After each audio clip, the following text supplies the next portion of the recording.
In this video, I want to talk with you about bearing the consequences of our sin. Yesterday, I posted a video and I shared with you that I stepped apart from God and made an executive decision to hire someone with whom there were a lot of red flags. I was not comfortable. I did not feel confident in God. I did not make that decision to hire him with God. And in fact, God was just not, he wasn't giving me that feeling or that confirmation about anyone that I had gotten a bid from on this job. And I became impatient and I became frustrated and I just wanted to get the job done. And so I made that decision unilaterally. I did not make it with God, even though that's what I covenanted to do with him. And he handed me over to the spirit that I chose. I had a very chaotic and stressful day yesterday, and I won't get back into it because I explained it in the video. And I'm explaining this in the video. I understand that the experiences that I share with you are for your edification. It's not for me to have someone to share this with. I've already shared it with God. I don't need to process this with you. There's a big difference between me sharing my testimony and dumping my stuff on you. So I'm simply sharing for your edification. I also shared with you the feelings that I had as a result of choosing the sin of self-idolatry and the spirit of Satan that hides behind that idol. I was unsettled. I felt afraid. I felt a lack of confidence. I separated from God's spirit. And we need to be able to recognize that in order to know what to do. And that when we start to feel that fear and anxiety and lack of confidence, it is because we have separated from his spirit. And God hands us over to the spirit that we've chosen. Now, I experienced a lot of consequences over the last few days. To be honest, I'm exhausted today because it was so stressful. I had to babysit this guy for about 3 days. And today, when I went out to check on things, it's just a mess. He was messy. He destroyed my driveway. And now I get to hire another contractor and pay more money and delay the time that I was so concerned about getting this done quickly. And now it's going to take longer than if I had just waited on God. And it's going to cost me more money to clean up after this guy. Now, here's the reason I'm making this video. The reason I want to talk with you about this is because I know I'm very clear about who brought this on me. I brought it on myself because I chose self. And God tells us in Lamentations 3:33 that he doesn't bring grief willingly, but he doesn't say that he doesn't bring it. He most definitely brings it. And we see that in the word, that he disciplines those he loves. And so many times I'm working with people and they cannot get it through their heart that they are not entitled to be comfortable. They are not entitled to not be disciplined, to not have to suffer, for God to just clean things up. No, God causes us to bear the consequences of our sin so that we learn. If you'd like to know where that is in the word, look up bear the consequences of their sin in the Bible. You can plug it into any Bible app you choose, and you will see that God most definitely causes us to bear the consequences of our sin, because if you don't discipline your child, you're gonna have an unruly child. And in this case, the consequences are even more severe, because if we are not being disciplined and becoming holy as he is holy and trusting that he knows what is good, and we loathe God's discipline and we just want everything to go away, believe me, I want this nightmare to go away. I want my driveway to be cleaned up again, because now they've got to, put some acid wash or whatever on my driveway because that guy just destroyed it. And there's a few other things that they have to do. In fact, the construction of the posts has to be done in a different way because the guy didn't do it correctly and he did a messy job. I'm bearing the consequences of my sin. And something else that's important is I feel exhausted today and I feel very low, and I need to feel low. It's good to feel low. It's good to delight in the fear of the Lord. It's good to be disciplined by the Lord. And it's good to see things as he sees things. And if you don't know how to see things as he sees things, then you need to read the word and you need to pay attention to his heart. He is a good father and he disciplines those he loves. And he knows what is good. And he is building us according to his purpose and according to his plan for our salvation. And if he's not doing that with you, you're in big trouble. Because as far as I know, you're in the same condition I'm in. You're in the same sinful state I'm in. And I know how close I stay with him. But look, I made this dumb decision.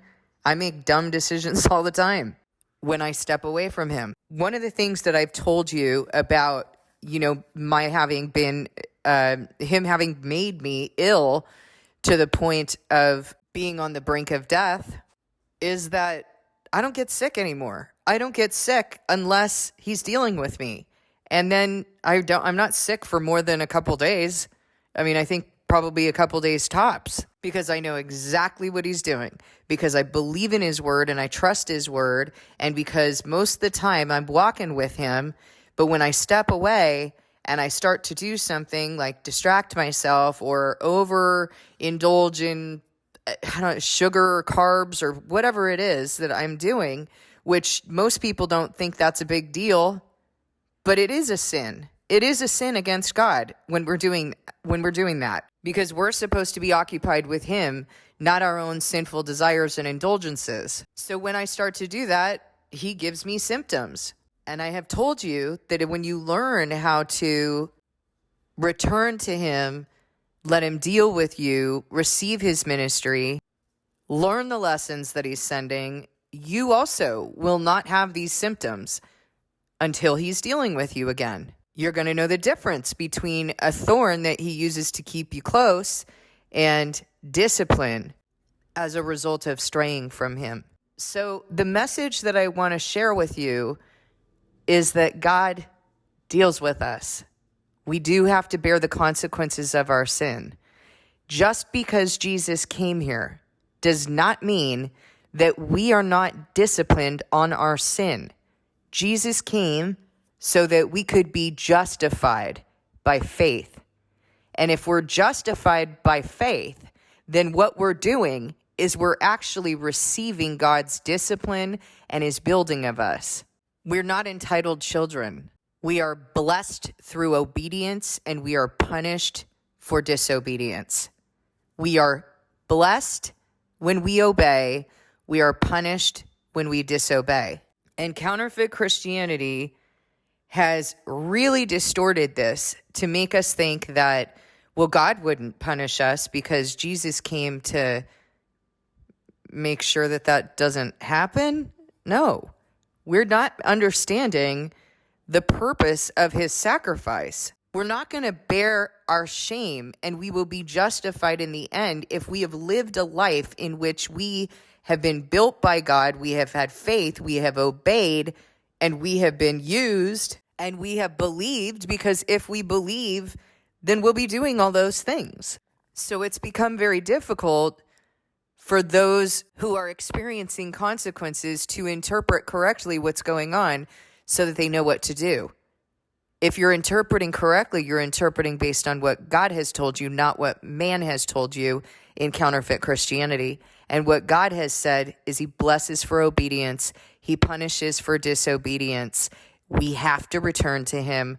We have to humble ourselves. We have to rend our hearts to him, and we have to conform to his will and what he's doing in us. He also tells us that he doesn't send grief willingly, but he sends it. And so if he's sending us grief like he's doing to me right now, I like things clean and tidy. I don't like a mess. And that's what I have right now. I get to look at that mess every time I go outside, and it annoys me to no end. And I get to continue to remember and live this out for a bit, that I stepped apart from him. And I'm going to remember it the next time that I think that I have a better idea than to go to him and receive his confirmation as to whether I should do something or not. And you know what? That's what a good parent does. They don't let their child stray so far that now they're in danger. I hope you'll take some time to examine today where your own heart is at in terms of understanding how God deals with us, some of the circumstances, feelings, and consequences that you are experiencing in your own life or have experienced, and how God has dealt with you, why that's necessary. Because if you understand it that way, then you're not going to go to God in your flesh. You're going to understand, you're going to have understanding deep in your heart, and you're going to sit with him until you know that you're good with him and that he's good with you. And you're going to receive from him what he wants to teach you and build you in you. And you're going to begin by feeling the godly grief that I feel today for having stepped away, for having been a disobedient child. And I also want to tell you that I don't feel godly grief just because I'm experiencing these consequences that I have to look at this mess or experience that for a period of time. I don't like that. I hate it, as a matter of fact. But godly grief truly is rending your heart according to him, rending your heart and caring about the fact that we stepped away, that we hurt him, that we upset him, that we're not in good standing with him. We're supposed to feel grief from being separated from him. So if we're just returning to him and going through a ritual or a list of words, or even treating the inner child, inner parent work as some sort of ritual that we have to do, we're not getting it. We need to treat it as something that helps us to get into the heart and spirit so that we can feel the grief and understand who we are and who we've been and who he is and who he's been with us and who he's being right now. That is required in order for him to heal and restore us. So I'm not going to sit here and keep turning up and telling God, why did you do this? Why did you let this happen to me? Why aren't you making this new contractor hurry up and speed things up? Why aren't you making this go away? I'm not going to turn up and do that because I know who brought this on me. It was my behavior that brought this on me. And most importantly, it was my heart. It was that wicked thought that I had in my heart of, you know what? I'm not going to wait on him. I'm just going to make this decision because I'm tired of waiting on him. I wait on him with enough things. That's how I felt. I mean, it's really wicked. Maybe it's not as wicked as some things that I've done in my life, but it's wicked.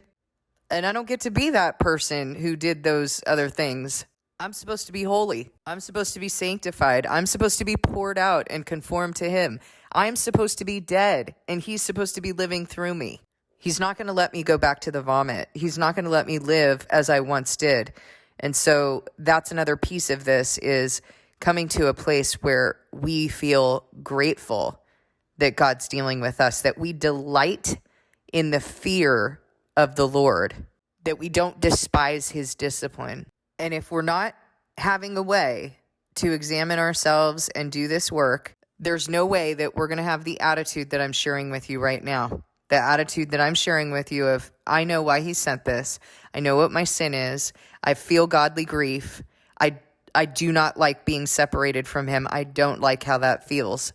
I do not like my enemies ruling over me. I don't like how that feels. I don't like the messiness of the devil being able to enter my life or my home.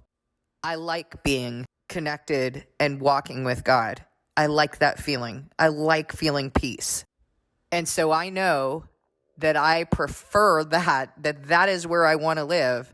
And next time I have this feeling that I want to step apart from him and I want to make an executive decision, I'm going to remember the consequences that he caused me to bear. That's what a good father does. Thank you for listening. God bless you, and I'll see you in the next video.